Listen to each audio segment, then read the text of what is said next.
तुझ्यात जीव रंगला या मालिकेच्या माध्यमातून महाराष्ट्राच्या घराघरात पोहोचलेली जोडी म्हणजे अंजलीबाई आणि राणादा यांची. राणादाची भूमिका या मालिकेत अभिनेता हार्दिक जोशी तर पाठकबाईची भूमिका अंजली देवधर हिने साकारली होती.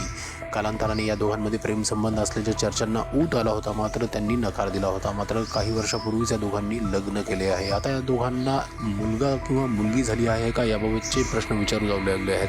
कारण की अंजली देवधर हिने याबाबतची एक पोस्ट नुकतीच सोशल मीडियावर व्हायरल केली आहे. या फोटोमध्ये ती एका मुलासोबत दिसत आहे. तर तिला मुलगा किंवा मुलगी झाली नसून आम्ही आपल्याला खरी माहिती देणार आहोत.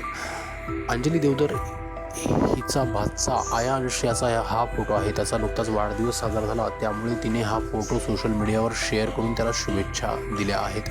या दोघांनीही त्याला शुभेच्छा दिल्या आहेत. तर अंजली बाई आणि राणादा यांची जोडी आपल्याला आवडते का?